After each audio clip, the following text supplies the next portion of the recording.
Ας πιάσουμε τον μύτο από την αρχή. Εντάξει, δεν είχα επιφύτηση του Αγίου Πνεύματος, ότι εκείνη το ανάκτορο. Έκανα μια αποπειρατική έρευνα σε διάφορα μέρη της Λακωνίας, γιατί αναζητούσα και εγώ αυτό το σπουδαίο έβριμα.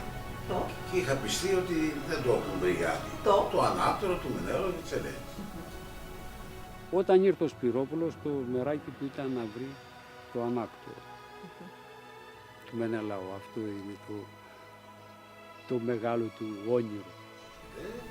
Και είδα ότι δίπλα στους δύο τάφους που ήταν στο ρέμα, σε ένα ρέμα πενάκι, υπήρχε χώρος που θα μπορούσε να κρύβει ένα σπουδαίο τάφο.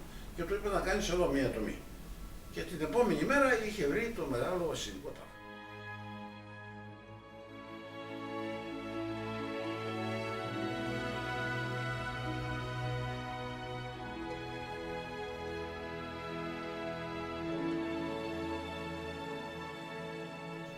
Τον δημοσίευσα, τον παρουσίασα, δεν έκανε ιδιαίτερη αίσθηση στους αρχαιολογικούς κύκλους.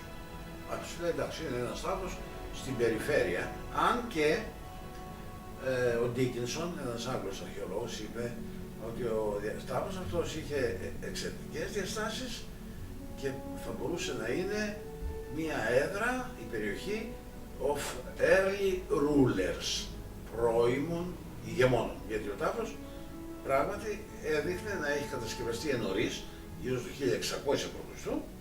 Οπότε το θέμα που πεζόταν στη Λακωνία είναι ποιος θα βρει ευρήματα που να κατεβαίνουν μέχρι την εποχή του Μενελάου και της Ελένης. Αν είναι αυτή η εποχή του Μενελάου και της Ελένης.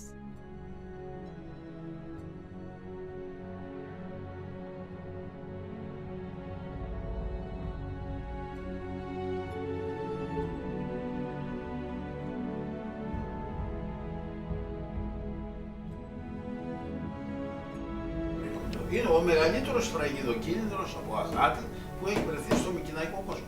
Ενώ ισχυρίστηκαν ότι ο τάφος έχει ρογμές και δεν πρέπει να κάθεται ούτε ο επιστάτης από πάνω. Και μετά έβγε η μπουλντόζα πάνω με το μηχάνη, με το χαλίκι και τον γέμισε. Όμως λέει το εξής, για να κάνεις μια επέμβαση μείζωνος σημασίας και εκτάσεως σε ένα μνημείο, χρειάζεται τεκμηρίωση, την οποία κάνει ο ανασκαβέας.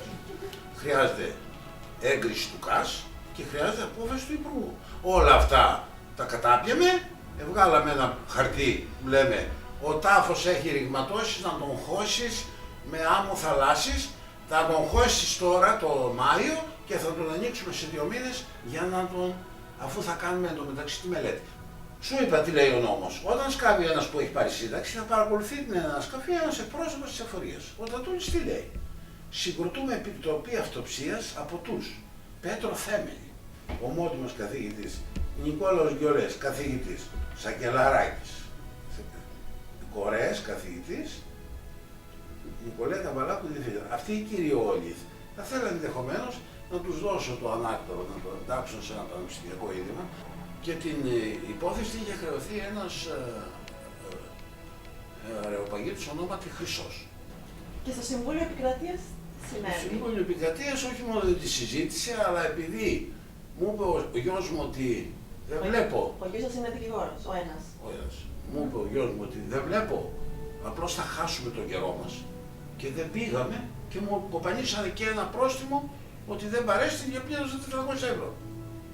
Γιατί το Συμβούλιο Επικρατείας το θεωρείς εσύ ότι είναι δικαστήριο αντικειμενικό με αυτά που βλέπουμε?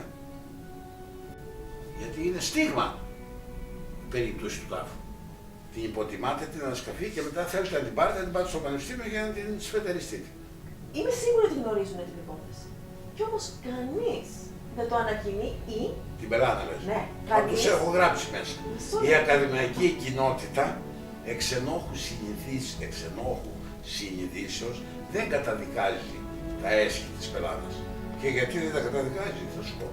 Διότι οι ξένες σχολές εξαρτώνται από τη διοίκηση για να πάρουν άδειες, για να κάνουν αυτό κτλ. Και δεν θα πηγαίνουν κόντρα ποτέ με το Υπουργείο.